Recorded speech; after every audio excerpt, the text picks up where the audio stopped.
the reason why capitalism creates fertility collapse and leads to fertility collapse, when you remember I said like people under 5,000 USD per year actually have above repopulation fertility rates in those countries.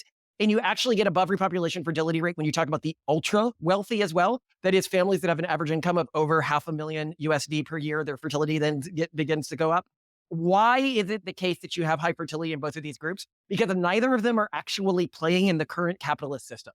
The one is a subsistence economy, and the other basically doesn't need to worry about a job or going to work or anything like that. What the capitalist system does is it is very good at organically judging an individual's economic potential and then giving them just enough money to not do anything else with their life, but expend that economic potential on, well, the interests of the greater economy.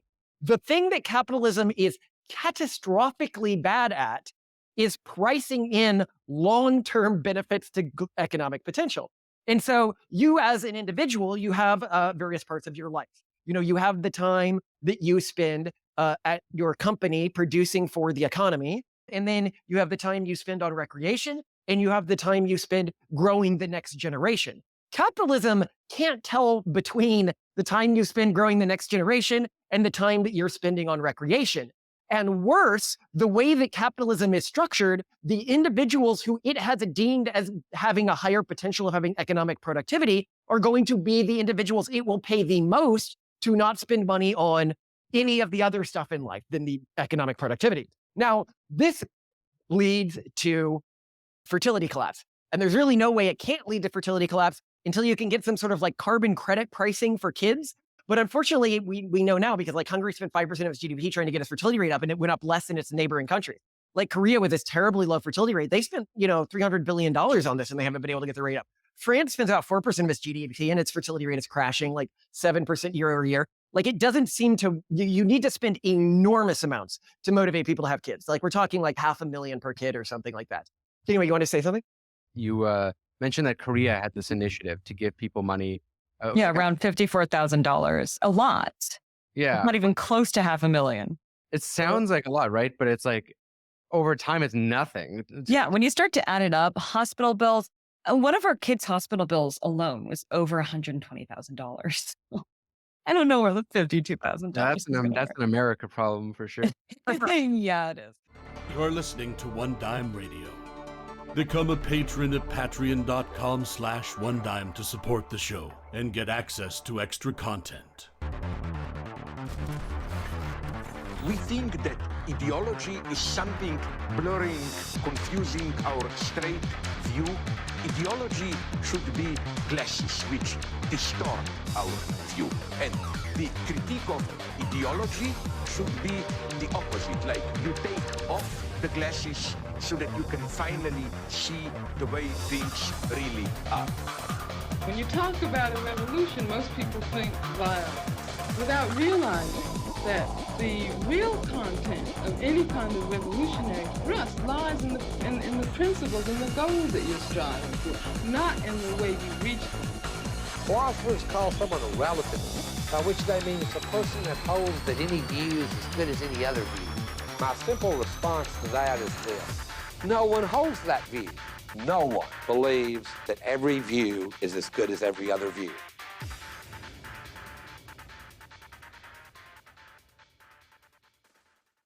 Welcome to One Dime Radio. Today, I'm here for probably my spiciest episode in a long time. I've got two guests who I'm very excited to have, who I think are very interesting, very compelling, and probably the guests so far who I probably have the most disagreements with, but I wouldn't have you guys on if you didn't have something very interesting to say. And the guests I'm about to introduce are Simone and Malcolm Collins. I will let you guys introduce yourself because I'm not even sure how to really describe. We're publicly known from the elite couple breeding to save mankind meme, or any of the time that some pronatalist crazy person has gone viral. That's probably us. For like the public faces of the modern pronatalist movement. And yeah, we do also just like a lot of theory as to how the culture got to this point and how fertility rates got so low and what the future of the world can realistically look like if we as individuals are going to attempt to put our finger on the scale and hope for positive outcomes. I think the way I'd probably describe what you guys are doing to my audience is you're part of the pronatalist movement and you're worried about the central issue of population crisis, the population collapse, decline of birth Yeah. rates.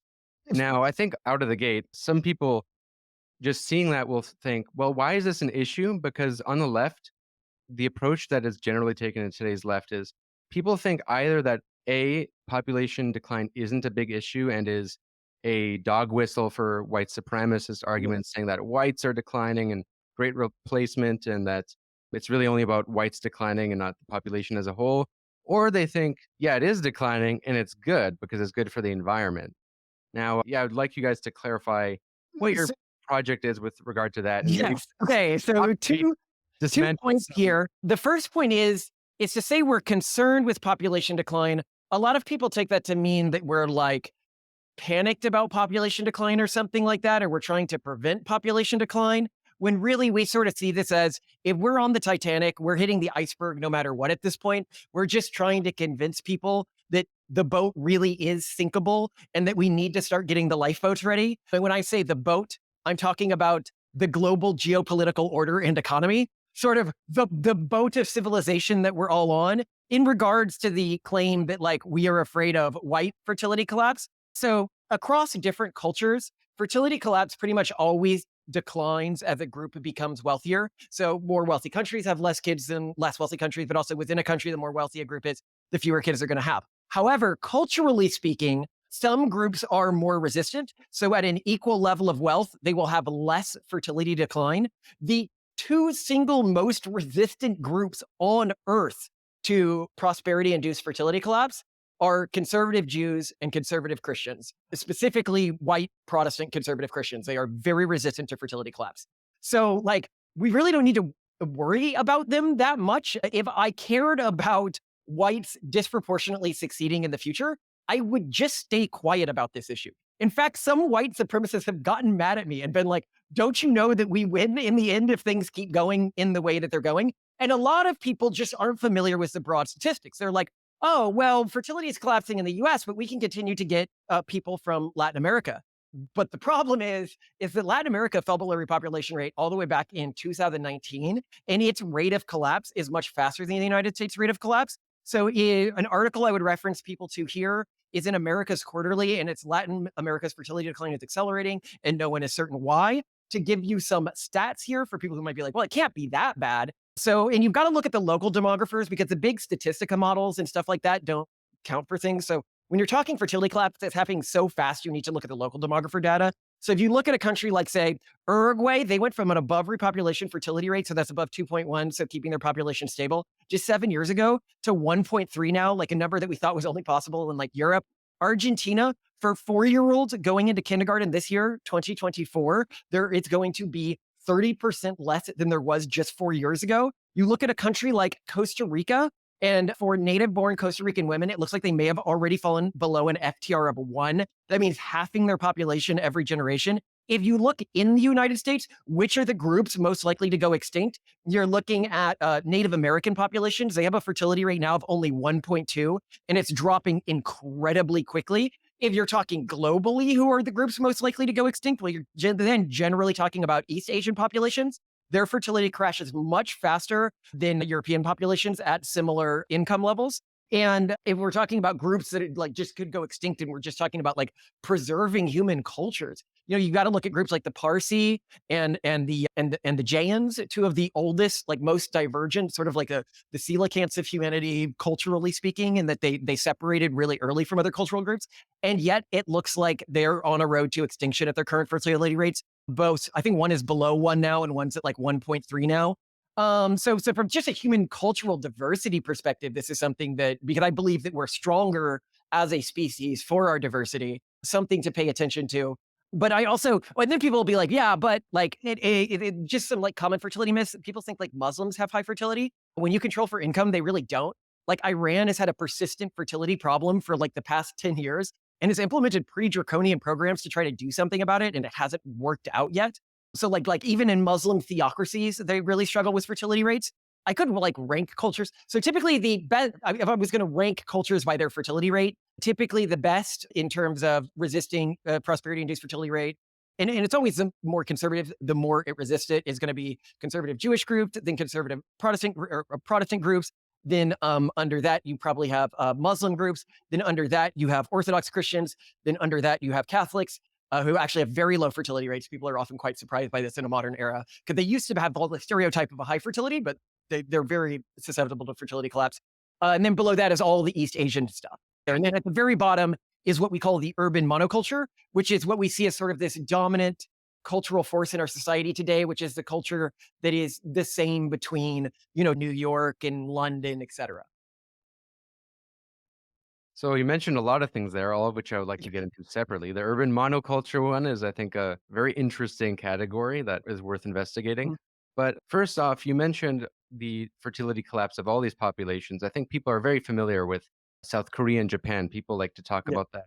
People are talking about it in Europe and the West, but unfortunately, it is often overrepresented in terms of the concern by like white nationalist types who are talking about Mhm. the decline of white people, but they're not. But like as you're saying, it's actually like some of the people who have to worry the least are Yeah. actually those populations. So I'm not saying it doesn't matter at all that we have unique fertility decline in places like Europe, but the key reason that fertility decline matters in the US and Europe and stuff like that, if you're talking about like the future of our species, is that globally speaking, the more economically productive, because all of this seems to be downstream of wealth, the more economically productive a country is in the global economy, the higher its fertility collapse is. And then within a country, the more economically productive a region is, the higher its fertility collapse. So if you're talking about a place like the United States, you're going to have a much higher rate of fertility collapse in like New York and San Francisco, right? But it's not just a US Europe thing. This is also true for like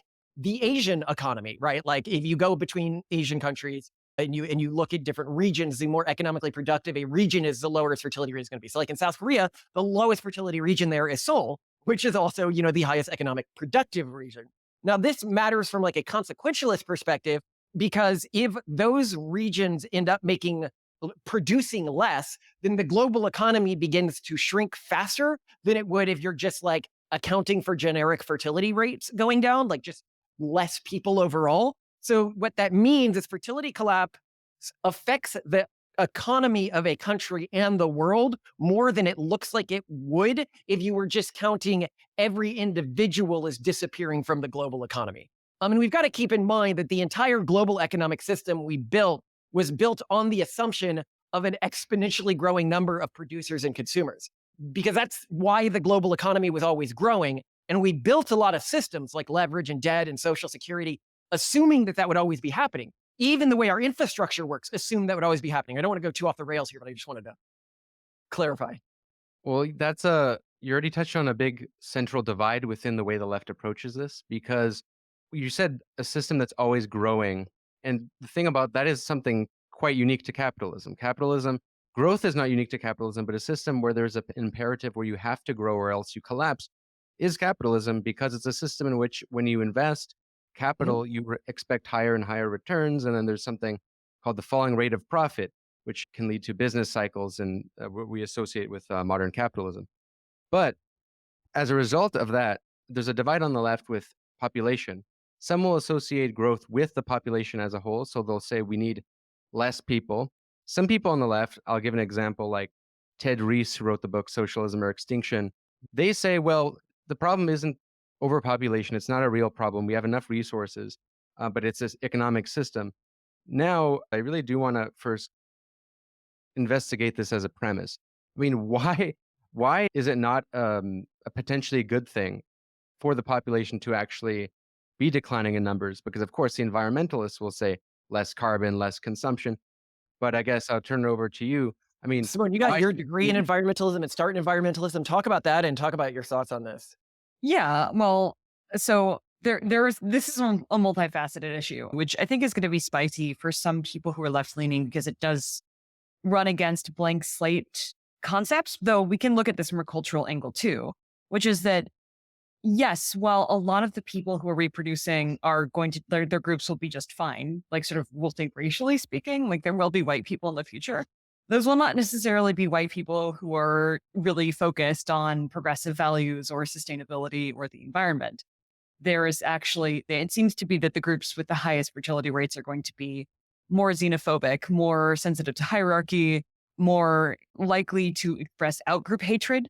This is something we saw in a data set from Spencer Greenberg that was from data collected right after the 2016 election. And those were some of the highest factors correlated to higher fertility. We thought it would just be religiosity, and instead it was basically being more closed-minded. So one of the big problems that we have with a world in which we don't approach demographic collapse very thoughtfully, and we're not saying we need to spam the world with humans. We're not saying we need infinite humans or that we need infinite workers to do menial work. We're saying that there are many low fertility groups that are also very pro-social or that contribute really cool, unique perspectives to society, like Emiratis, Jains, Koreans, Native Americans, and very progressive people who have very low birth rates. And if those groups go extinct, we're losing their perspectives from the future, and we're also losing their values to a great extent. Can you talk specifically to environmentalism in your background there? Well, I don't know what you're fishing for exactly, Malcolm. I mean, I studied when I was in school in environmental business because I was basically a And you worked for ACOR and you worked for the Earth Day Yeah, I worked Network. for the American Council on Renewable Energy. I worked for Earth Day Network. I was deep in environmentalism, and I interviewed tons of people who worked with government agencies, who were consultants, who worked in sustainability. And the general gist was that anything that was sort of industry focused around this was largely ineffective, that climate change is inevitable, and that really a focus on preparing for the inevitable and reducing the human damage and loss of that is kind of the thing to focus on at this point. And certainly humans are not the first species, even, the first like fauna to contribute significantly to climate change, that this is just kind of a thing that we should be preparing for and planning for. But basically, if people who care about the environment don't have kids and don't raise their kids in a culture in which environmentalism matters, if sustainability matters, we're not going to expect to see that in the future. And then the same goes for things like people who support the right to not have kids, to not get married, to have unconventional partnerships like gay or lesbian or polyamorous or single parent partnerships, single parent childbearing arrangements. Those groups are going to go extinct, and we're going to end up in societies that don't support them if there isn't some thoughtful planning around this, or support for members of those groups who are really enthusiastic about having a lot of kids. And a core point about prenatalism that we're often frustrated to see not covered is that prenatalism isn't about shaming people into having kids, and it's not about coercing people into having kids. It is about making it easy for those who want to have kids, and especially a lot of kids, to do so. Because this is a very tractable problem. If only a small number of families from every currently low fertility culture, ethnicity, subculture, whatever value set that's out there has just a really high birth rate, maybe they have 5, 7 kids, and they are able to pass down an intergenerationally durable culture to their children, meaning their kids have a lot of kids too, they're set. Those mindsets, those ethnicities, those values, those cultures will not be lost. We don't need to get anyone else on board. There's no Handmaid's Tale, like congratulations, high fives all around. So this is something that's not like sustainability or environmentalism, where there's this feeling that everyone has to get involved, or that some bad actors could ruin it for everyone. This is not so much of a tragedy of the commons problem. This is a just don't step on the neck of people who want to contribute problem, which is making it a fun issue to be a part of. To word this another way, if we can't find a way to motivate groups that give people the choice to not reproduce, to stay at above refertility rate populations, then groups that give people that choice will cease to exist in the future eventually. Well, and we're starting to see already the sort of de facto desperate government move when nothing else seems to work is the Handmaid's Tale.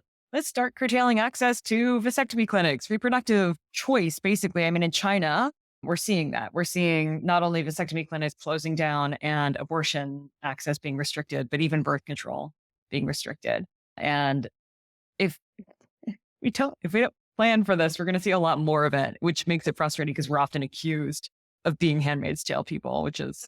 I think people assume that when you talk about this issue, you must be anti-abortion, like a hardliner, or you must be anti-gay. No, I actually have a lot of LGBT friends, and one of our core fears about this is at current rates, like unless something really big changes, in a couple hundred years, it will be illegal to be gay in most countries on earth. And that really is something that, I worry about for my own great grandchildren or whatever, one of them is same-sex attracted. But something that is really important to note about this is a lot of people, they hear us saying this and they're like, well, you can just convert the children of other cultural groups to your views and be able to survive as a cultural group, right? You don't actually need to have the kids yourself. The problem here is I think that there's this perception among modern progressives that conservatives have always had many more kids than progressives, and progressives just converted some of those kids. But if you look at the actual data before the 1970s in the United States, progressives and conservatives had exactly the same number of kids. It's like a 0.1 difference. Right now, conservatives are basically having double the number of kids of progressives. And so this is not an issue of, you can say, ethnicities or something like that, but this is a cultural difference thing.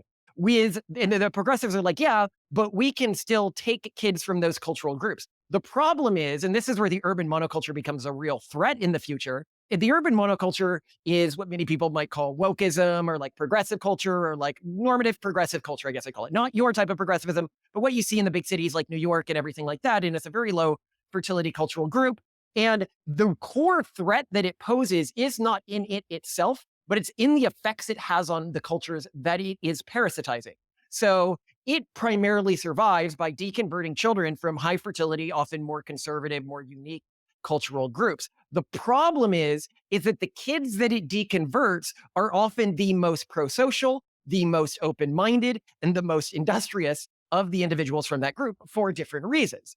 If you imagine you have some big evangelical quiverful family that's having like 10 kids per generation, and every generation you take the 5 of those kids that are most open-minded and you end up mimetically sterilizing them. So they breed way below fertility rate, like only have 1 kid or something like that. Or if you have 0 kids and a couple has 2 kids, but eventually they're going to go extinct in the population. But then the other group, they're still having 10 kids per generation. And you do this intergenerationally, like 5 times, you make that group much less open-minded and much more aggressive to outsiders. This is just simple culture. Well, and that's what we are seeing in the data. That's actually showing up in the data, which is what the scary. Yeah. So when we look towards the future, and this is, I want to get to the other point that you mentioned here because it's such an important point, is the fertility imbalance we have globally right now is going to lead to future populations that look very different to current populations and a future economy. Because when we talk about something like the economy crashing, like the global economy crashing, we'll often have somebody like a socialist or something come to us and be like, well, we can just build a new economic system, right? Like a new global economic system. And I'm like, cool.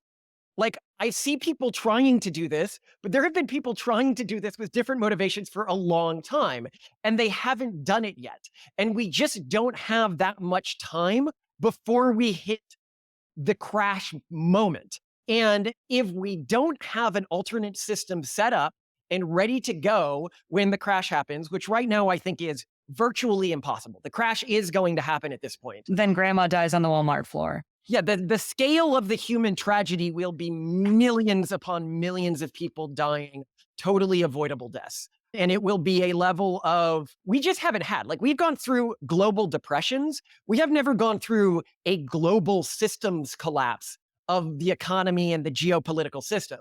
But as I've said, I think it's pretty unavoidable at this point. So that being the case, one of the things that we think about as a movement is, well, then how can we work with other high fertility people who are looking like future forwards for a future for this planet, right?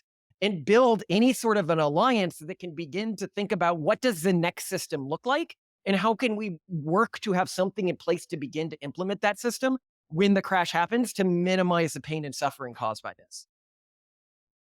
So 2 things to touch on there. I would say most Marxists tend to think the system will collapse, and this won't necessarily lead to socialism, but they want to cultivate a movement that can bring an alternative system. And there's plenty of disagreements to what that looks like.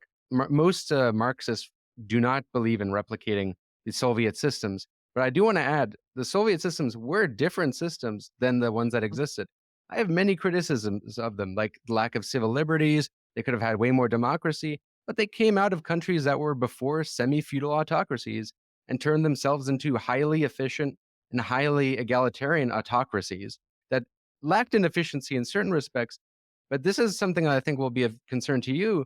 They kind of were a bit of an exception to the rule of more prosperity equals lower birth rates, because in the Soviet countries, and what I mean by that is the Soviet Union and the Eastern Bloc state socialist countries, whatever you want to call them, they maintained pretty high birth rates up until their collapse. And after the collapse, you had a plummeting of birth rates, like especially in countries like Bulgaria, Romania, and Russia, of course, pretty abysmal. There's a book on this that you probably would like. It's called Why Women Have Better Sex Under Socialism by, I believe her name is Christian Gosney.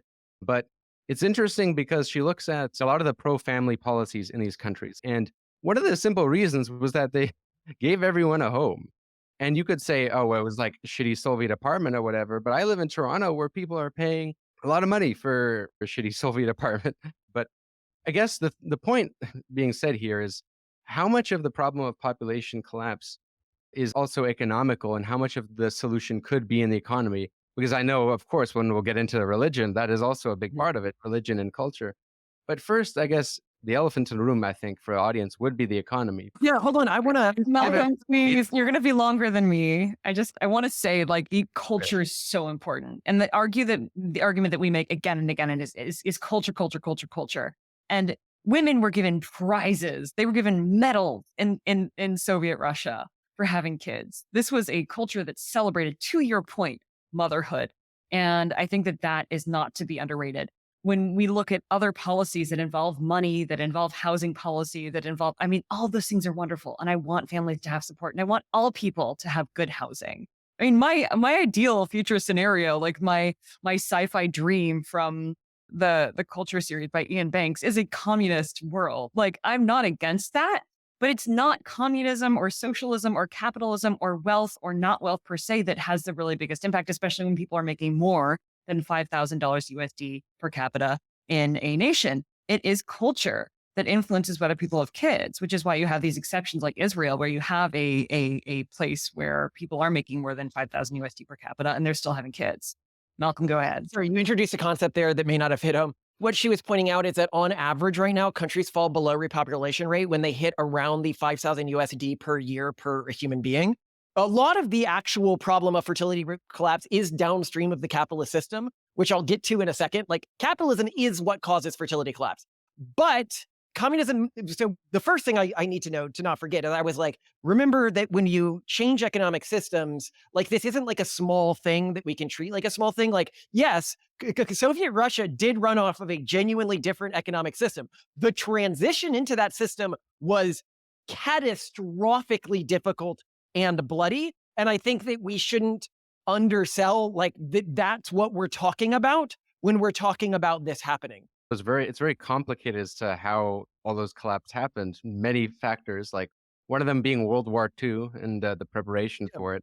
Because like a lot of the Stalin's agrarian policies that led to the massive famine that's known as the Holodomor was in large part because he just wanted to build up the military, and he just looked at the peasants and basically put a gun to their head and got them to expropriate tons of grain and sold it to Europe for artillery, and then starved a large part of the population by accident. And so I don't want to undermine the failures of actually. Why I don't think that communism is going to be what's going to come out of this. So I also, because there's been a major technological change, which really sort of undermines also a global fertility collapse in another way, kind of undermines a communist transition, but can make communism work really well in small bubbles, which is something we often talk about on our show as well, which is to say that right now, when you have a world where the number of consumers and the number of producers is growing exponentially, and the production per producer is growing linearly, yes, technology has been growing exponentially, but if you look at the production per worker in like the United States, it's been linear for about the past 200 years or so. I mean, yeah, there's going to be a slight curve on there, but it's mostly linear. So if that begins to go down, a lot of the underlying assumptions of the global economy, even when we had the communist states around, disappear, which is that in a historic standpoint, a thing of value is a thing that a discrete number of exists. It's fungible and can be split apart, right? Like gold would have value because the number of producers and consumers is growing exponentially, but the amount of gold is staying the same. Land has value because, a number of land is staying the same, but the number of producers and consumers is growing exponentially. One of the core changes that's going to happen as we transition to this new system is that the core thing of value no longer becomes the things of discrete value, gold, dollars, anything like that. The core thing of value in society becomes productive humans. And that transitions a lot of economics on its head, but this transition is happening at the same time as we are developing the ability to create artificial human labor with AI, which makes this is, I think, going to be the core challenge of moving to any form of global communism, because AI, the saying that we have always had around the AI, it's the AI is the knife that finally cuts the proletariat's tether. I mean, the bourgeoisie's tether to the proletariat. It's what finally allows the bourgeoisie to not need the proletariat at all anymore. And as specific countries begin to become more communist or socialist or higher taxes, the AI revolution means that wealthy individuals need fewer people to make the productivity they need. So we're having sort of two problems simultaneously, right? Which is we're having fertility collapse, and then we're having a lot of humans might end up not mattering to the future economy in the same way they matter to the current economy. But as we go through that, the super competent humans end up mattering even more to the future economy.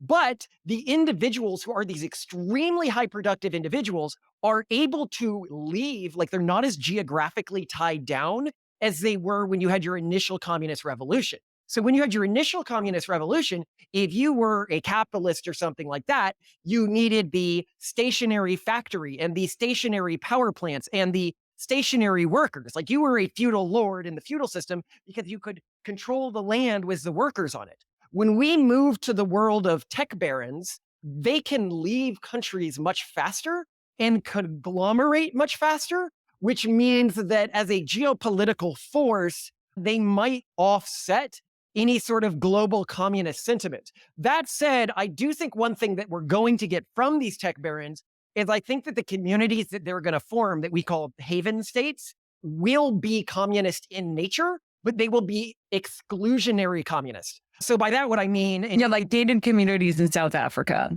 We already have communism in some places, but only for rich people. Yes, communism only for rich people. That's what this is. Well, so I want to talk about, because the South Africa thing is important, but that's like the transitional stage. We argue that when a developed society begins to collapse, a lot of people think it's going to enter a similar level of social cohesion as a developing society at the same level. Like it's just will be where it was 100 or 200 years ago, when that's not really what we see. And South Africa is a good example of this. When developed societies start to collapse, you get things like rolling blackouts, you get things like local gangs basically controlling regions. But when we're talking about these haven models, I suspect that it's going to look quite different from these, where in a communist system, you need to have a way to motivate people to work. You can say one of the core problems with the bad communist systems is they do it at gunpoint, right? Like, but there's other ways. Well, they didn't do that. That was just the Stalin period to mobilize the peasants, but that wasn't. Then in the case of even before the mobilization effort, people were paid bonuses when they worked longer hours and produced more too. Like the stagnation with the Soviet economy didn't happen until the late 70s when you had this. It's a very complex problem, but I would say simply like a big part of it was the fact that they had way too much of a centralized bureaucracy that was very rigid and undynamic, that couldn't adapt to new changes. And technology was a big part of it. Like ultimately, they had the scientists who invented what was the pre-internet in the Soviet Union, but the project never got underway, partially because of how avoidant to transparency the bureaucracy was. I absolutely agree with everything you're saying here. So, but the most effective way to motivate somebody in a small communist system is just the ability to kick them out if they're not pulling their fair share. And I think that that's what we'll move to. And I think that you're right. I think the reason why the old communist systems broke down, people always get it wrong. They're like, well, they weren't able to motivate like super highly productive people to be productive. And it's like, look at their science programs. They did amazingly well in their science programs. That's just not true that they couldn't motivate educated people to do a lot of stuff. The core thing was the weight of the central bureaucracy. And that is what ultimately ended up killing them, because it was much heavier than the other bureaucracy. So I think you're right about that. So I want to go back to a previous point, which is, I think this is ultimately where it really clicked for me. And I was listening to your podcast, Basecamp, when you made the joke that the irony of population collapse and the way it's treated by the left is that the people who believe in evolution are going to get, outpopulated by the people who don't really believe in evolution, like the evangelical Christians who believe it started with Adam and Eve. Yeah. And it's a kind of irony. So, like, I guess to progressive, whether you care or not, at the current rate of population growth, you're going to become extinct. You're like an endangered species. So it's not really like, I guess the disagreement with people who would treat this issue seriously, and I think a lot of the left looks at this issue the way the right looks at climate collapse, Yeah. which is by either denying it or by saying once they acknowledge it, they're like, it's good. With regard to solutions, though, you emphasize culture, and I don't disagree. I think that's obviously a huge factor, and I think that's probably the most compelling aspect of your book, Pragmatist Guide to Crafting a Religion. But I would say culture and economics, they go hand in hand. Like, to enhance a culture, to actually have a culture act on its beliefs, you kind of need a system. Like, I think a lot of Christianity is already highly communistic, right? I agree. You need Yeah. also a system that kind of encourages certain behaviors. Like, why would you start a family if you think solely in terms of rational economic interests? Yeah. When cost of living is so high, you're not gonna want to have a family. Yeah, I mean, one of the points that I often make is you don't need to live in a communist country to live in a communist community. You, as an American right now, there's nothing that says you can't go live in a communist community. And a lot of Christian groups are actually the most stable. There was actually a great study done on, I think it was like cults or something, but it also looked at like communist things. And it showed that the ones that had a religious element survived much longer than the ones that didn't have a religious element. And you can look at things like the Amish, for example, who are kind of living a pseudo-communistic life already. And so the question is how much can we scale that? And how much do we need to scale that to get the full benefit? I actually think the full benefit can probably be gained by having lots of competing but opt into government systems operating under like a national umbrella that's pretty light, would allow for a lot of communist systems and some capitalist systems to operate. I don't know your thought. I mean, I think some anarchists would actually agree with you. So, like, on the anarchist side of the left, they're kind of like, why don't we build communism now? And I think there's merits to that. But the argument against these different communistic systems, whatever you want to call it, is that there's this fundamental reality of class struggle. Like, there's going to be business interests that won't really coincide with that sort of vision that you're proposing. And I think the reason why the urban monoculture, which I'd like you to elaborate on in its characteristics, maybe to the audience, I think that represents a dominant wing of capitalism precisely because it's in capitalism's interest to be more individualistic and to kind of erode all sort of, Marx has this famous quote, all that's solid melts into air, right? It's a capital that will want to liberate all sites of profitability. So, traditions and communal structures, private civil society, these kind of things aren't compatible with capitalism. There is a kind of clash. And I think you're only going to have so many rich people who will be like, okay, I want to start my communist society and start a family. I think only a small amount will be doing that because for most rich people, they're tied to a profit imperative. Like, they're not just the evil rich people. They're like also cogs in a machine, having to run that machine. What I'm trying to say is there is that fundamental barrier, that system that needs to be changed. I'm not saying revolution right away. Yeah. That's like pretty unrealistic. But I think a lot of people would say a big site that this needs to change is in the site of politics in the state. So yeah, I want to talk about why capitalism leads to demographic collapse, but also the creation of the urban monoculture and Starbucks communism, which is obviously not the type of communist you are. People probably immediately know what I'm talking about when I talk about Starbucks communism, but I'll talk about the nature of it because it's an aesthetic communism, but not a real like political philosophy. But it does come out of capitalism. It's a natural creation of capitalism. Okay, so the reason why capitalism creates fertility collapse and leads to fertility collapse, when you remember I said like people under 5,000 USD per year actually have above repopulation fertility rates in those countries. And you actually get above repopulation fertility rate when you talk about the ultra wealthy as well. That is families that have an average income of over $500,000 USD per year. Their fertility then begins to go up. Why is it the case that you have high fertility in both of these groups? Because neither of them are actually playing in the current capitalist system. The one is a subsistence economy, and the other basically doesn't need to worry about a job or going to work or anything like that. What the capitalist system does is it is very good at organically judging an individual's economic potential and then giving them just enough money to not do anything else with their life, but expend that economic potential on, well, the interests of the greater economy. The thing that capitalism is catastrophically bad at is pricing in long-term benefits to economic potential. And so you as an individual, you have various parts of your life. You have the time that you spend at your company producing for the economy. And then you have the time you spend on recreation, and you have the time you spend growing the next generation. Capitalism can't tell between the time you spend growing the next generation and the time that you're spending on recreation. And worse, the way that capitalism is structured, the individuals who it has deemed as having a higher potential of having economic productivity are going to be the individuals it will pay the most to not spend money on any of the other stuff in life than the economic productivity. Now, this leads to fertility collapse. And there's really no way it can't lead to fertility collapse until you can get some sort of like carbon credit pricing for kids. But unfortunately, we know now because like Hungary spent 5% of its GDP trying to get its fertility rate up, and it went up less than its neighboring countries. Like Korea with its terribly low fertility rate, they spent, $300 billion on this and they haven't been able to get the rate up. France spends about 4% of its GDP and its fertility rate is crashing like 7% year over year. Like it doesn't seem to, you need to spend enormous amounts to motivate people to have kids. Like we're talking like $500,000 per kid or something like that. Anyway, you want to say something? Yeah, because it's directly related to that. Because I remember in one of your podcasts on Basecamp, you mentioned that Korea had this initiative to give people money. Yeah, around $54,000. A lot. Yeah. Not even close to $500,000. It sounds like a lot, right? But it's like over time, it's nothing. Yeah, when you start to add it up, hospital bills, one of our kids' hospital bills alone was over $120,000.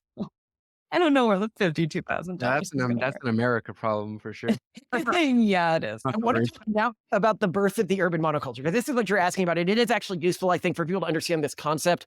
You want to see where we're going as a society. So historically speaking, the left was not an the urban monoculture is a new thing. It's not like some continued or coherent with the old evolution of like leftism.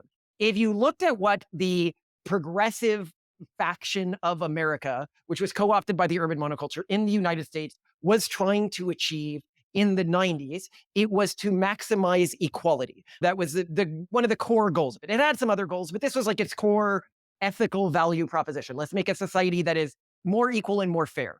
The urban monoculture does not hold this as its core value. The core value within the urban monoculture is an in-the-moment reduction of emotional suffering. So this explains some really weird things from like an older leftist ideology, like the Hayes movement, like the healthy at every size movement that's become pretty popular in a lot of university campuses, that basically tells people, well, you shouldn't tell people that being overweight is unhealthy for them in the long run, even if it is, because it causes in the moment emotional pain. Or like, California, like removing testing. Like obviously that increases inequality because the rich kids are still going to go get to their private tutors, but it reduces in the moment sort of emotional pain. Or fentanyl sort of street handout programs. Some people can argue for the efficacy of them. I think like if you are like whatever, to me, it seems like it helps wealthy people more who can get like these paid programs and get off this more. Or you have things like trigger warnings. Like trigger warnings are, again, a promise of this reduction of in the moment emotional pain. And I think that it's actually this new ethical system built around the reduction of in the moment emotional pain that has led to the rise of Starbucks communism, which is not about a political philosophy to create any sort of sustainable, long-term, functional government. It's about, I want stuff from the government now, and I don't really want to do anything. And I don't want to think about why these two things have any clash to them. And this, I think, causes a lot of the negative stereotypes about communists of, conservative intellectuals and stuff that I think can be very unfair. So I'd say that, but I'd also say another problem with the urban monoculture is it also causes a lot of mental health problems. If we look at, there was a recent CDC study that showed that around 1 in 10 high schoolers in America on any given year were trying to unalive themselves, and it was 1 in 4 girls created a plan to do so on any given year. Like those are insane statistics. And the numbers seem to be higher the more within the urban monoculture you are. And like my background's in psychology and neuroscience, this should have been obvious. If you tell someone that their goal in life is to reduce any emotional challenges they may face or any austerity they may be asked to undergo for their value system or anything like that, and you tell them that they should constantly be able to do whatever makes them happiest in the moment, and then constantly affirmed for whatever they want to believe about themselves, like, of course, this is going to cause a breakdown psychologically of an individual because they're going to become hypersensitized to any negative emotional stimuli. And I think that that's really what we're seeing here. But then they're also not going to be able to shut down recurring thoughts. If you look at any long-lived culture on Earth today, the core thesis of the Pragmatist Guide to Crafting Religion, which you've read, is that the old religions co-evolved with humanity. And unlike our modern memes, which spread by getting the individual who they're infected with to infect other people with them, they primarily spread by augmenting the biological fitness of the individuals who are infected with them, which is how things like, Islam and Judaism discovered like hand washing, like hundreds of years before scientists did, because the individuals who followed that ended up having more offspring than the individuals who didn't, or the factions of that. But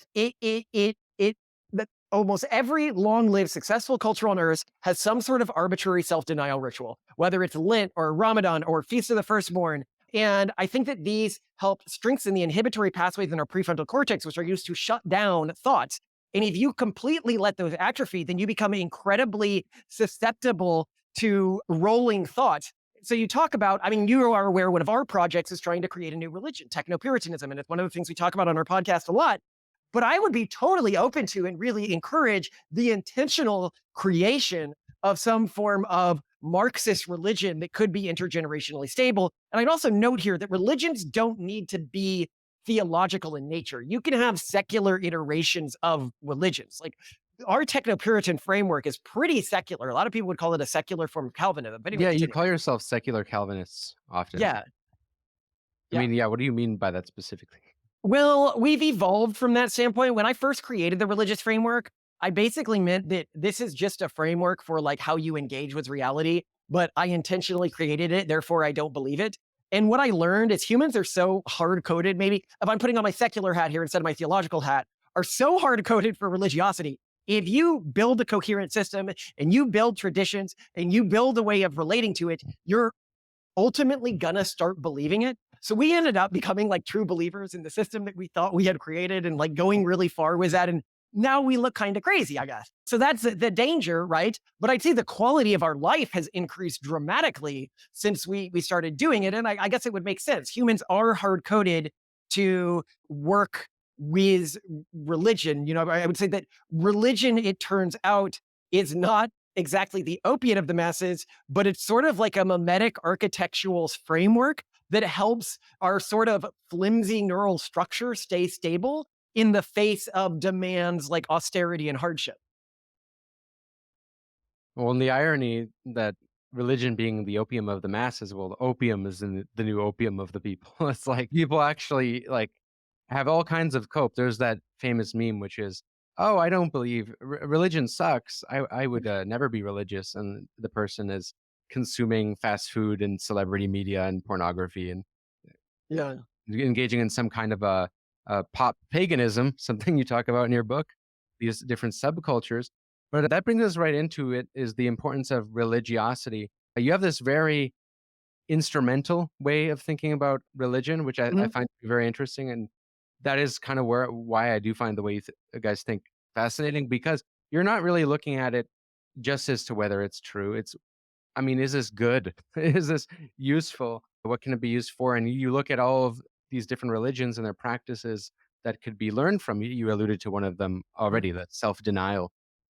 What I would say is, for a point of clarification, you don't think that this religion has to be imposed on people by the state, but rather that it's certain families, a small amount of families that believe in these kind of high fertility religions that are also technophilic, because that's something you emphasize to distinguish yourself from other religious people. Basically, like if a small amount of families that believe in a kind of highly productive religion, that could itself increase the human species. Well, imposing religion on individuals by the state lowers fertility rates. If you look at Europe, a very odd thing happens. It should be pretty obvious to anyone that within a country, the more conservative a group is these days, the more kids they have. However, it turns out that the more conservative a country is on average, the fewer kids they have. You can actually, Arya Babu did a great piece on this, but you can also just overlap maps of how restrictive abortion access is in European countries with maps of fertility rates, and it's like 1 per 1. And then the question is, why does this happen? It's because religion was not meant to be enforced by the state. When you enforce religion by the state, the technologies, the social technologies that religion has begin to atrophy. One of the jokes I always make about fertility collapse is I'm like, well, there's this one country that has like these great fertility policies. They banned gay marriage. Up until recently, abortion was illegal. They banned pornography. They have almost no immigration. And people are like, oh, what country is this? And I go, that's South Korea. It turns out, because when I was living in South Korea, I always hated their pornography ban, that the things like resisting pornography, the point of resisting pornography is the actual learning how to resist pornography. It's not having it taken away from you. When you have it taken away from you, the benefits of the rules around resisting it basically disappear. And in our book on sexuality, we go deep into like NoFap and stuff like that. And basically our takeaway is that it doesn't appear from the research that there really are any negative effects from like normal rates of masturbation, but that if NoFap has any benefit, the benefit is just learning how to resist something, which so many people in our society, struggle with, would just learn to resist a thing. So yeah, I forgot what I was going on about, or the question.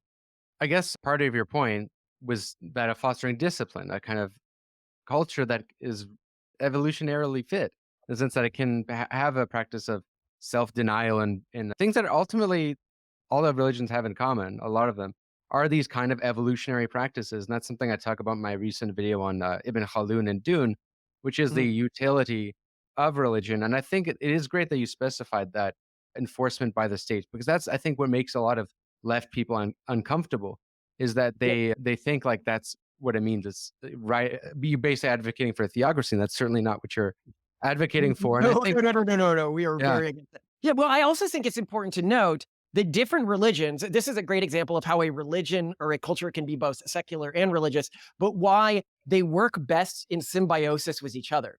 I don't believe in, I think some cultures, it's okay if you have a mono-religious cultural system, but I think that the best cultural systems are often multicultural. So if you look back at the Protestant Reformation, what fundamentally led to the Protestant Reformation was a argument over how truth should be determined. Whereas the Catholics said truth should be determined by somebody who spent their entire life studying a subject. And of course, like anyone could just come up and claim that. So now they need to be certified by a central bureaucracy. And then the Protestants arguing, no, that central bureaucracy is prone to corruption. Truth should always be determined by the individual.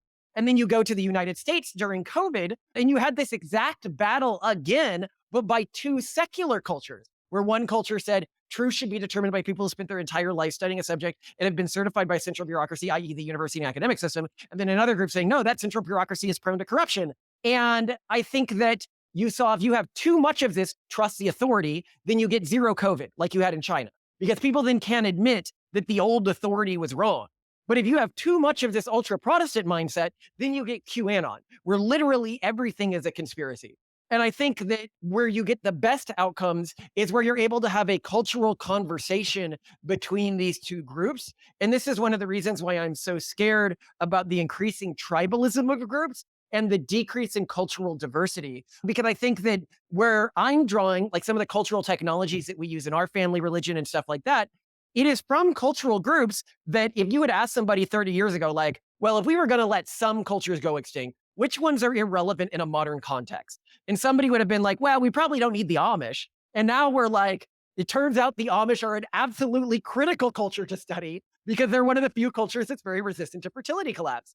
Or they'd be like, oh, we can probably throw out the Haredi. They're, a backwards people. And it turns out that they're super important to the future of humanity because they're one of the very few cultures that is resistant to fertility collapse. I think our belief that probably is going to be most antithetical to your world framing is that while we believe in cultural pluralism, we also believe in a ability to have a competition between different cultural frameworks. So we have sort of a cultural Darwinist belief that if you allow different cultures that relate economically to systems differently, that relate to, because most religions have an internal economic theory and an internal blah, blah, blah.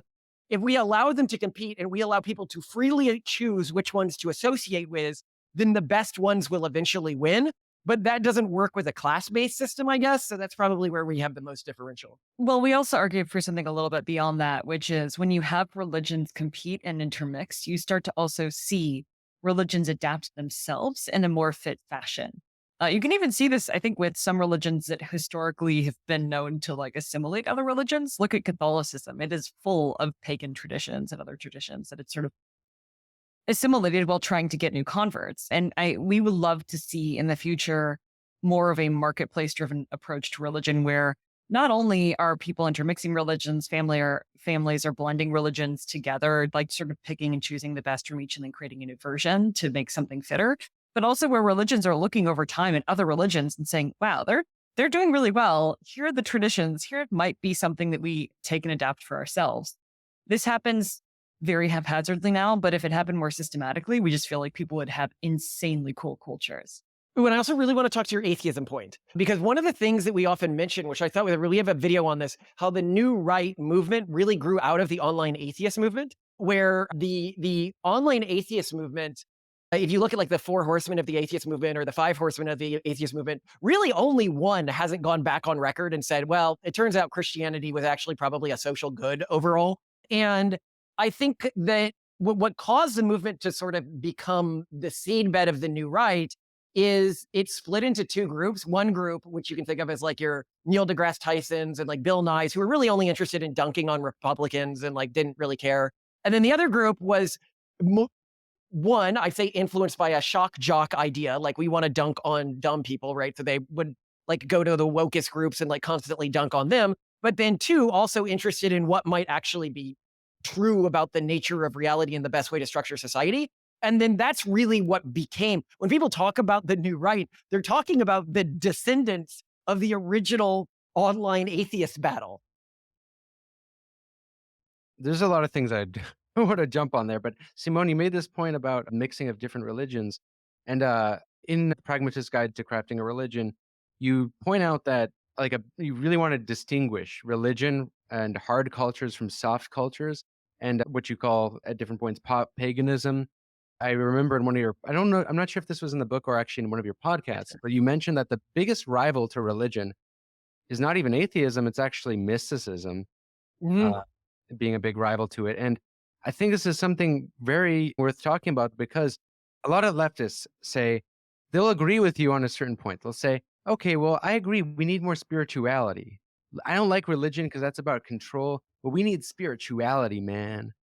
That's like very popular, and I think it kind of misses a big point that you're trying to make. But maybe elaborate on that a little bit, because also people on the right, a lot of people on the right gravitate to mysticism. Yeah, this is hardly a partisan issue. Yeah. If people want to learn about our thoughts on this, they can go to the video that's called The 3 World Religions. We argue that there's all religions basically boil down to 3 systems that sort of cluster around each other. You have a monotheistic system, a mystic system, and a polytheist system. But these systems can be practiced under a specific religion. So like you can be a Catholic and essentially be a polytheist. You know, you can believe in all of the saints and believe in a Satan who like genuinely is able to resist God, and believe in like a Dante's Divine Comedy style, like really complicated world cosmology and all of that. But the mystic system, I think, is uniquely threatening, because I think people think that when you dig down to the bottom of the human brain, like if you remove all religion, if you drain the religious swamp in the human brain, what you get at the bottom is a flat,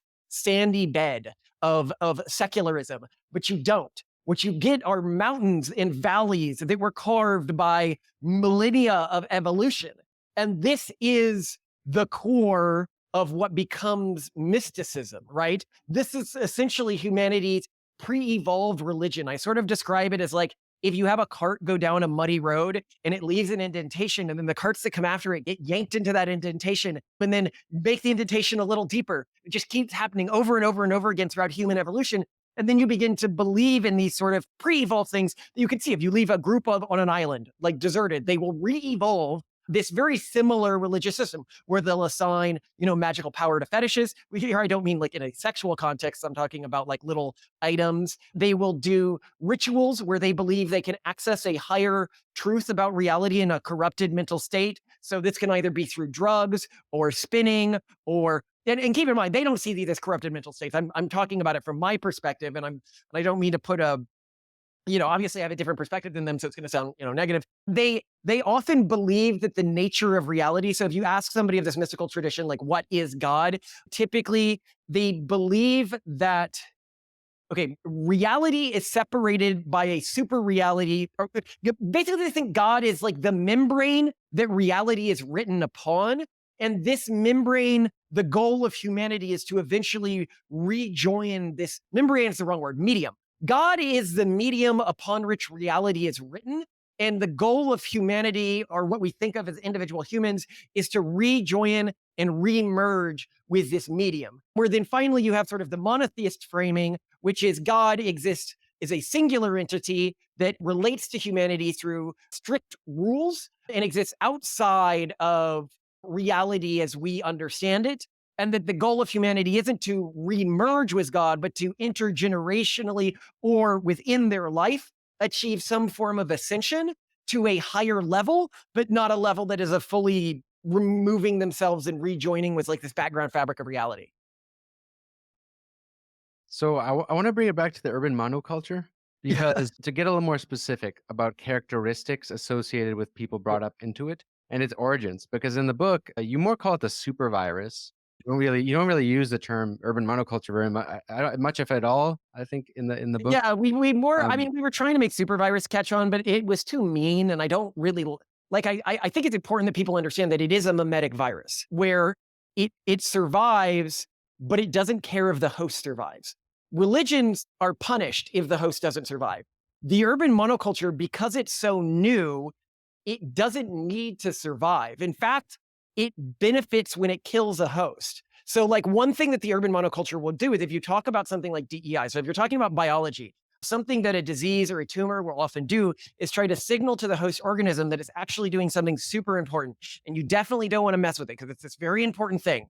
And then it will like put out growth factor. So like all sorts of blood vessels will grow around it and it'll get bigger and bigger and bigger. The urban monoculture can be thought of as like having these transmissible tumors in DEI, which start growing within a company and tell the company, we are reducing racism. And because the urban monoculture tells society racism is like the worst thing in the world, you cannot question any organization that says it's trying to reduce racism. Really negative ideological, self-replicating ideologies are able to form in these sort of DEI departments. And they see their job not as helping the company's aims, which is increasing shareholder value, but as converting as many individual nodes within the company to the urban monoculture and expelling any nodes, like any individuals who seem immune to this conversion process. But the problem, evolutionarily speaking, is once you've converted almost everyone in a company, well, now you want those nodes to go work at other companies. How do you achieve this? Well, the easiest way to achieve it is the destruction of the company itself. And so iterations of the urban monoculture, and again, I don't think any of this is malicious. I think it's just an evolutionary thing that we're able to motivate internal conflict that eventually killed hosts when they reached a certain level of infection. Had the host split open, all the spores go out and then infect new organizations. So it's not really a parasite. It's more like a parasitoid. It's designed to kill the host. So I think it's a danger even to people with communist or Marxist goals, even if it would signal to them that it is Marxist in its belief system. It's really not. It wants it's really kind of allied with big business. That's its core ally. And I actually think that this is why you had the movement, the development of the urban monoculture. Oh my God, I hadn't recognized this until right now. So I love talking to smart people. Is if you look at the 90s, the Republican Party was really made up of an alliance between theocrats and big business and intergenerational wealth. And big business moved increasingly left. And I had never thought about why that happened, but I just realized it moved increasingly left because it worked with the urban monoculture.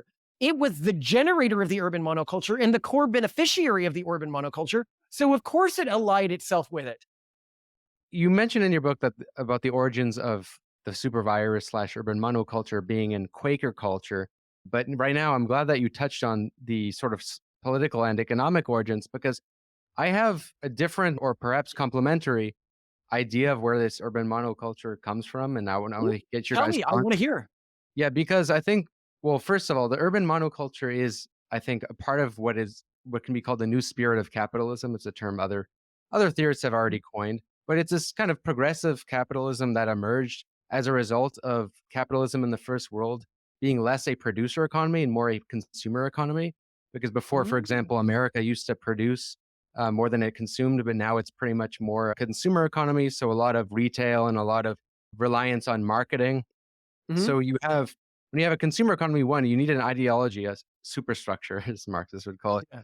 that compels people to consume. And I mean, what's better than that than one that's individualistic and about ameliorating any pain and guilt? Because the new old capitalism was all about the Protestant work ethic, right? Mhm. You know, you need to work more and save more. But now the new ethic of capitalism is you ought to feel guilty if you're not enjoying yourself, if you're not consuming, if you're not living your best life. It's a very different dynamic. So you have this on one hand, this ideology that really goes hand in hand with big capital, but also I want to touch on the urban aspect of the urban Yeah. monoculture because what made it click for me, because I thought at first maybe you're exaggerating the extent to which this is really a thing. I've encountered it in the cities I lived in. And I thought of Marx's original idea of the uneven development, which is that capital tends to go to small amount of places. Capital goes where capital goes, then people go, because Mhm. that's where jobs are, right? As a result of that, you get way more competition in a small amount of areas.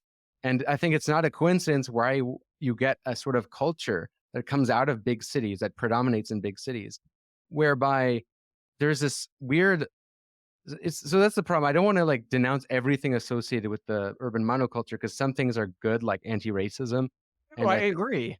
discriminating on the basis of sex and all that. But there's this weird intolerance that you talk of with, or I guess we could call cancel culture, and that brings me to the second part of what I think is a huge root of the urban monoculture is that it originates, I think, in PR marketing culture because in what is the job of PR and marketing, which becomes Mhm. increasingly important in the 21st century and the late 20th century, is essentially to sugarcoat everything and appeal to as many people as possible. So it's going to want to kind of eliminate anything that is really offensive. So they just want to get as many buyers as possible. So when people say that corporations are moving left, they're not really moving left. They're just appealing to as many people as possible because that's what's in their financial self-interest, right?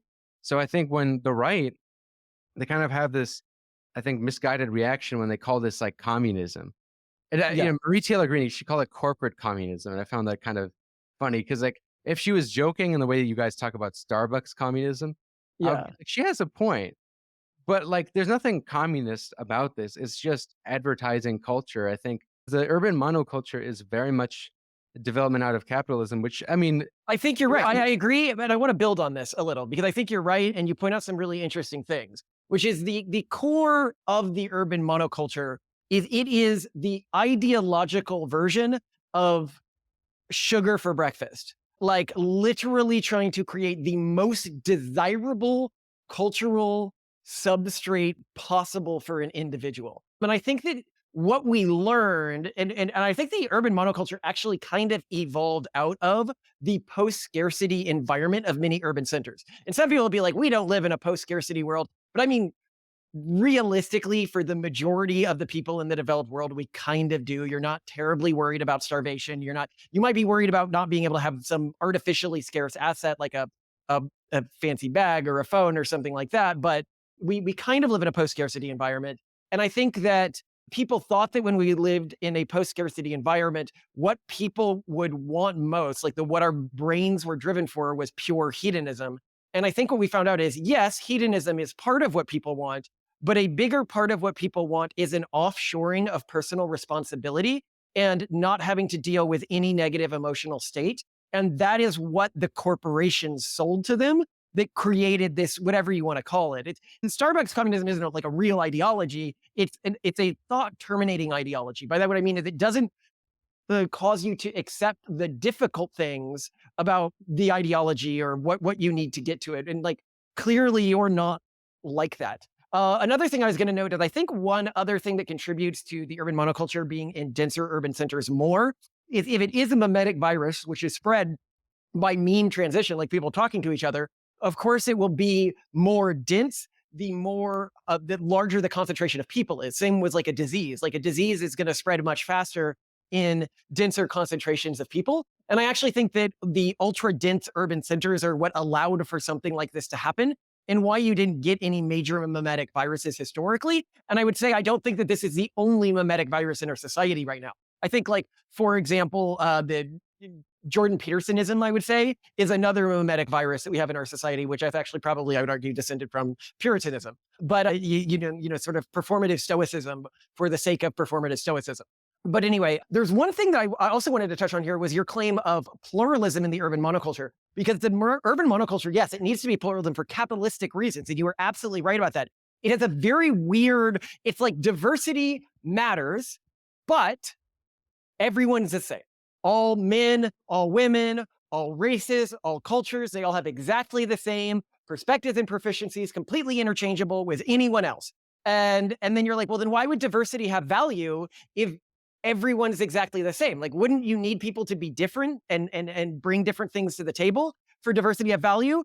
And then this gets to the truth of it. They believe in total diversity because they want diversity, I often say, of victims, but you can say of consumers. They needed the maximum diversity of consumers, but they also need to pretend for the system that they have set up to work that there is no differences between those consumers to handle the unfairness of the system. And by this, what I mean is when people realize, like I always love, one of the things that we always get, trouble for is we do, genetic selection with our embryos, right? And people will be like, oh, things like how smart a person is has no correlation to genes, right? Even though a lot of the research would argue it does. But then they're also like, but you shouldn't do that. And it's like, well, why shouldn't we do that if it has no correlations? Like, why is what we're doing any different than the people who choose, when to have their kids based on horoscopes? Like, why is what we're doing scary? And a reporter was like, yeah, because what if one day you do have kids that are smarter than other people? I'm like, would society be better if you like got rid of all the smartest people in society?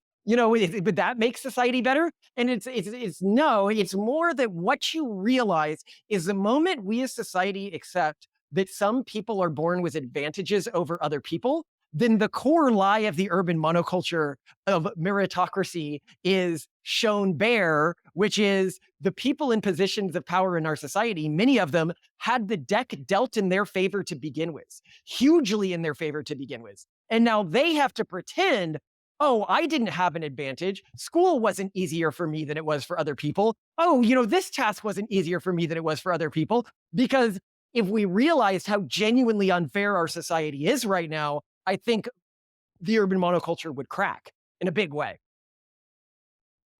Yeah, I'm glad you brought up the Darwinian component because this is actually my next arc I am studying, which is like I go on arcs in which I just read a lot about a subject and potentially write something and make a video. But one is on the Darwinian origins of Marxism and the relation between Darwinism historically between different socialists, because of course the Darwin's thought got heavily tainted due to the social Darwinist white supremacist movement that kind of made no one want to associate with anything related to that.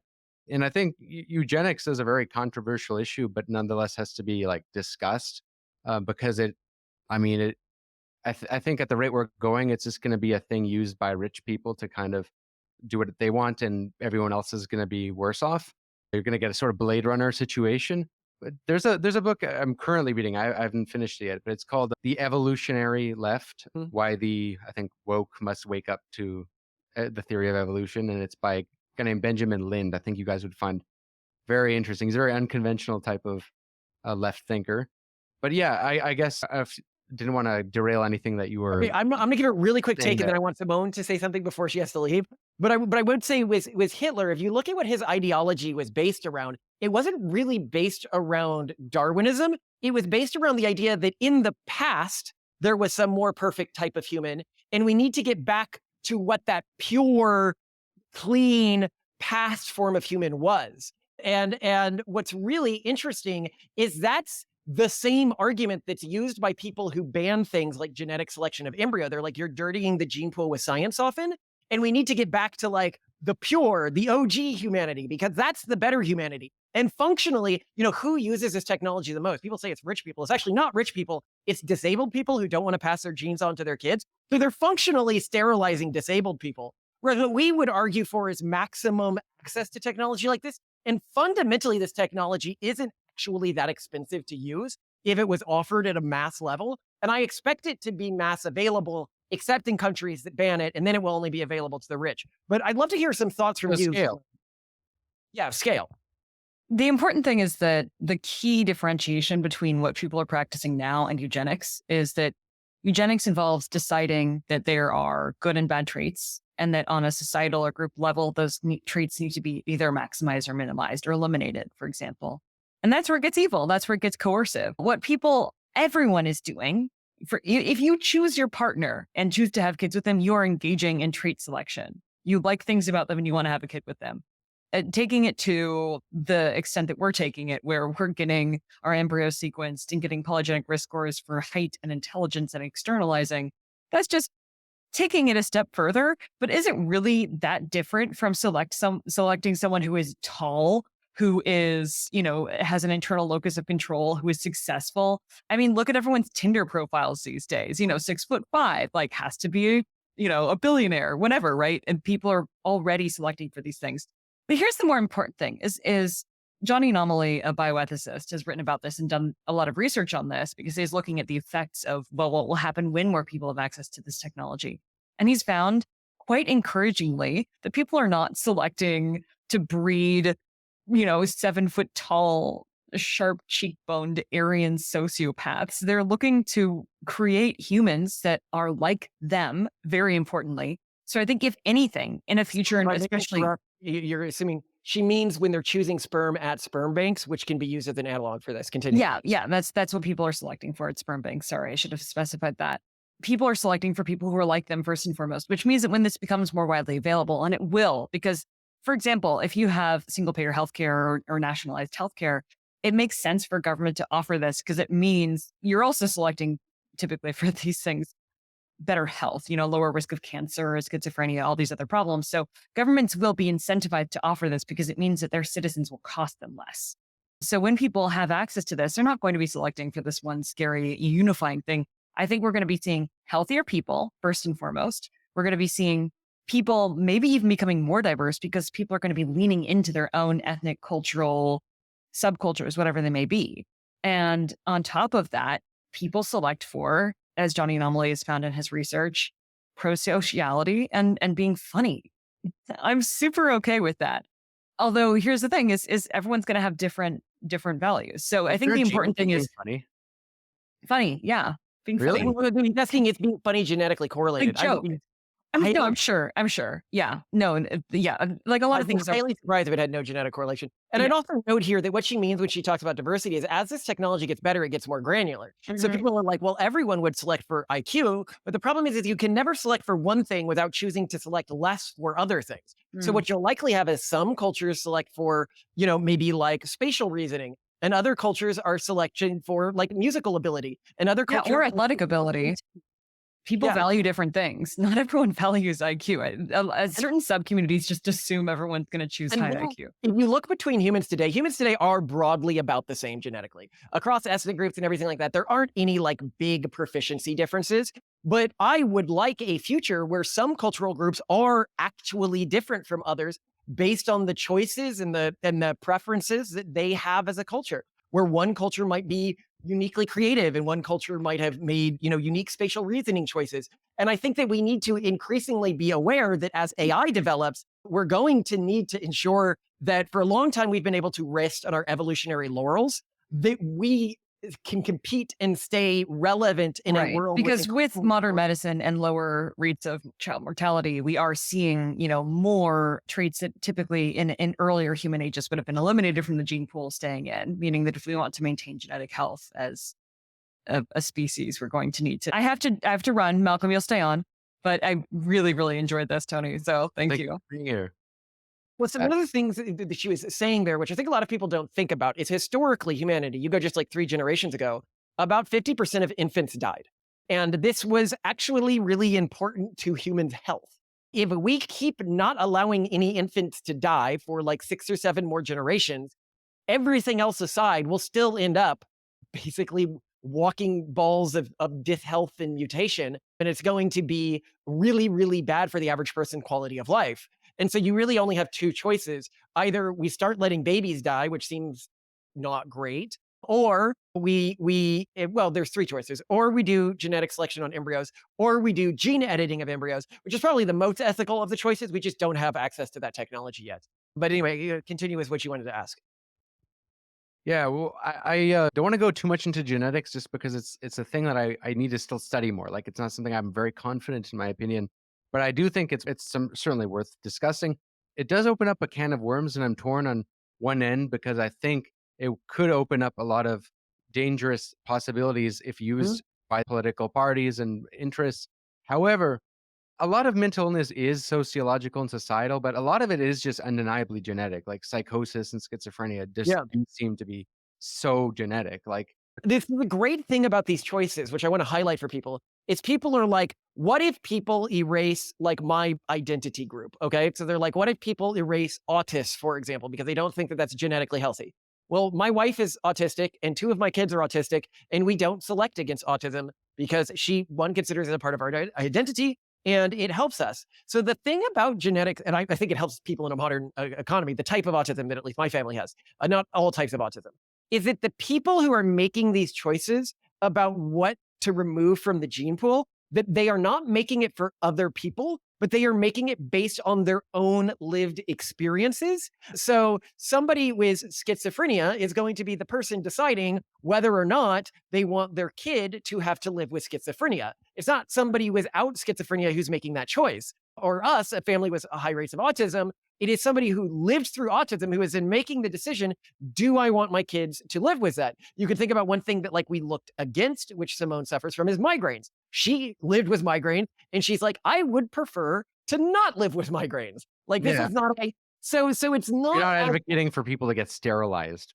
by the government, Yeah. Well, also, I mean, I think that which there's back in the day people did advocate for. People Yeah, were because the government was like, well, the government will decide what should be passed down and what shouldn't be passed down. And I think that leads to huge negative externalities. But I think we also need to live in a world where like, I think everyone who's not like in like deep urban monoculture is like broadly aware that like our genes don't stop their effects at the neck in humans. And like there are some effects there. And we have to be realistic about that, especially now that we are having huge crunches in fertility rates. Like, I don't want to say like idiocracy is happening, look at the numbers, but like, I'm not going to make any claims here, but you can look at the data. Like, we can calculate how quickly the rates, the polygenic scores that we know that associate with things like IQ or something like that.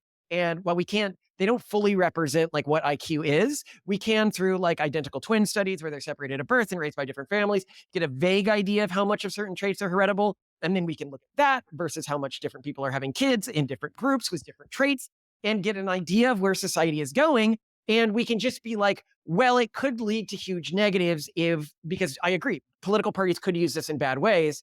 But like the going path of humanity right now also leads to many negative externalities if people become more tribalistic, more aggressive, which is what I'm more concerned about than a decrease in IQ, because these traits are being selected for really strongly.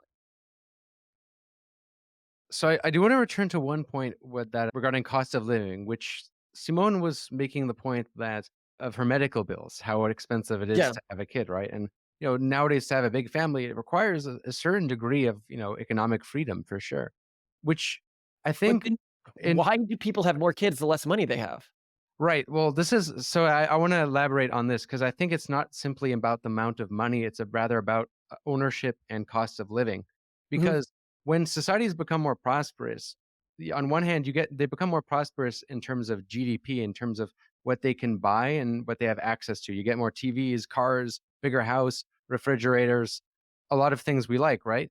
But you also have this phenomenon of augmented survival, whereby for most people also, even though their standard of living is way higher, they are still spending the same amount of time, if not more, spending that time working. Yes. And a big reason for that is that while the standard of living goes up, the cost of living also goes up because in a capitalist society, well, society as a whole gets wealthier, first off. Mhm. And Marxists don't deny that. There's a reason why capitalism is supposed to be the precursor to socialism. You can't Yeah. have socialism really without it. Some would disagree, but classic Marxists, that's their position. Anyhow, when you have a higher standard of living, you also have a higher cost of living because you have, with private ownership of most aspects of society, those people who own, they need to make higher profits because when someone invests in your business, you need higher returns, et cetera, or else you get declining rates of profit, you get declining rates of investment, and it collapses, right? There's an imperative to always grow and increase the cost of living. And one of the most perfect examples of this is rent, right? Rents always go up. There's it's just the thing that there's just not really a downward trajectory without a kind of forced intervention. The market's natural tendency is for the market to go up. Rarely do you actually see an equilibrium like many classical economists would advocate for.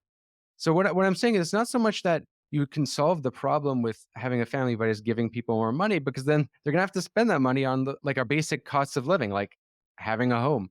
So what I mean is if you made homes more affordable, you could have a fully communist solution where everyone lives in public housing, but I think more realistically, you just have a lot of public housing built, which would reduce the cost of housing in the private market while still having a private market for especially people who want to, buy a bigger home or have different Mhm. needs. But the thing is, the owners of real estate would not want that to happen. So Absolutely there's a right. class war dynamic to this. So I think this big solution related to this is either making certain things that are necessary to living, like healthcare, education, and housing, either free or affordable, would greatly increase people's ability to have families. And that doesn't even require communism. You could just have social democracy, which is historically the kind of in between communism Yeah. and capitalism, right? So I agree that that may solve some problems. I mean, making houses cheaper is actually a lot of pronatalist work on like YIMBY stuff and trying to. But what's funny is most of the YIMBYs are about decreasing regulation to try to make houses cheaper. But there's different ways you can do it. I'd say that most people would agree that there is a misaligned incentive system here, and it makes it very hard to make these sorts of changes. But that things, I mean, reducing the cost of, for example, houses would obviously solve a lot of societal problems. It is something that's going to need to happen in our lifetime because people won't be able to pay for them if they keep going up at the rate that they've been going up for, like obviously the shit's about to hit the fan. But the question is, how realistic is it? Like when we like, and this is the thing I always want to focus on is like, what can I realistically make the United States a communist system? Like, can I do something or social, whatever, you were talking about, just ignoring all of the externalities that might come along with that, all the economic externalities that might come along with that I may disagree with. Yeah, social democracy basically just being like Bernie Sanders, or even a light form of social democracy, like a light form would be Franklin Roosevelt. Yeah, I think it's politically possible in the US. I don't think that I can bring us there. Do I think that I can incrementally lower the cost of some housing by pushing for maybe less regulations on building new houses in city areas? Yeah, I can probably get policy like that through. But even more than that, when people wonder why we focus on culture so much, if you look at the United States, if you look at around the 1900s, 37% of people got married and had their first kid while they were still living with their parents. If you move to the I think it was 80s, it was 99% of Americans did not get married or have their first kid until after they owned a home. The expectation that you need to own a home separate from other members of your family or your culture is easier to solve for me and my kids than fixing the housing crisis, right? The house that I live in right now was built in the 1700s. I can build a cultural norm where my kids can say there used to be 4 families living in this house, all related to each other at one time. I can let some of my kids stay here and have their own kids while I'm still living here.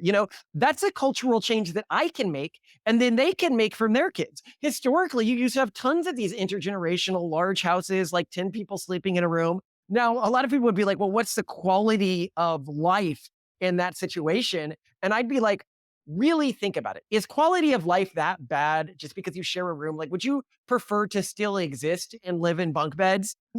And fortunately, I don't even need to worry about that because this is a cultural solution that I'm only going to need to intergenerationally implement was one generation, because fertility collapse is happening. When fertility collapse ends up hitting big time, you're going to have a global real estate collapse.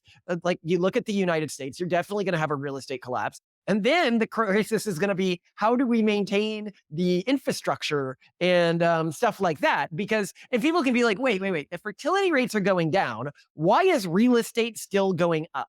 And it's going up because fertility is going down. And people can be like, wait, that doesn't make any sense. And he goes, one of the reasons why fertility is going down is people aren't getting married anymore. Well, that means two people are buying a starter house instead of one person buying a starter house. That is why so many more, the price of the starter houses has been rising faster than the prices of the big mansions. But how do I really know that fertility is going to go through the floor? Well, it's two leading statistics. If you look at religiosity and Gen Alpha, the number one thing correlated with fertility, it is dropping logarithmically. If you break out religiosity by generation, not just look at a general graph of religiosity, you'll see each religion starts less religion, and Gen Alpha is like, wow. But then the second thing you see is if you ask them how many want to have a kid, depending on the study you're looking at, it can be between 45 and like 52% of Gen Z women say they don't want to have kids. Well, for the population to stay stable, the other 50% then is going to have over 4 kids. And we just know that's not going to happen, right? But if you look at women today, it's something like 70%, I think, of the last generation said that they wanted kids. And yet, if you look at the realized versus the planned fertility rate in our modern society, the actual fertility rate of women is much lower than the planned fertility rate of women. Well, if we are going from something like a 70% wanting to have kids to 44% wanting to have kids, you're going to see a wham collapse in fertility rate. And if you project the current decline in fertility rate in the United States, we've seen over the past 10 years forwards, like you don't assume that it's going to stop, because they're like, oh, it'll level off. What would it level off? What mechanism would cause it to level off? If you talk to your friends, they're not having kids. Like, why do they think it's going to level off? But they'll say no. So if you project it going forwards and you assume one generation every 30 years, that means for every 100 American children born today, there's going to be 4.3 great-grandchildren. We are talking about 95% population collapse. And then you've got the pig and the snake problem, which is what Korea is going through now, Korea's current fertility rate, even if it doesn't continue to decline, for every 100 Koreans, there's only going to be 6.3 great-grandchildren. But in their country, 60% of the population is over the age of 40 already. So there's nothing they can do at this point. Even if they shot their fertility rates up, it wouldn't solve the problem, because by the time you notice fertility rate, you already have a majority above reproductive age population, and there's nothing you can do about it. So then you enter a spiral and blah, blah, blah. Anyway, question. Sorry, I didn't mean to go on that rant. You packed in a lot of points there, so it covered a lot of ground in a short amount of time. So I'm glad for that.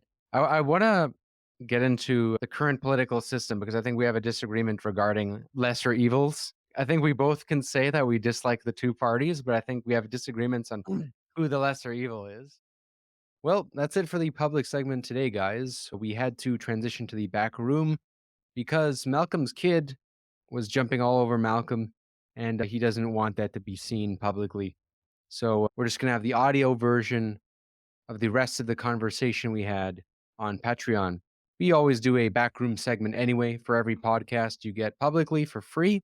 You also get a extra episode on Patreon called The Back Room, where usually we continue the conversations with the guest and talk about some other things. Usually there's a theme for every backroom episode as well. So you can get access to the rest of the conversation that I had with Malcolm Collins on Patreon by becoming a patron if you haven't already. It's really worth it. You can ask a lot of other one-time viewers. You get access to all sort of exclusive content. At this point, you get access to almost about 33 or 35 exclusive podcasts. You get access to a bunch of stuff that you don't simply get access to by becoming a patron elsewhere. So yeah, I hope you enjoy the backroom segment on Patreon. And if you enjoyed this one, feel free to comment your thoughts below. Did you agree? Did you disagree with what Malcolm Collins was saying? I would be very curious to know. So yeah, see you in the back room on Patreon.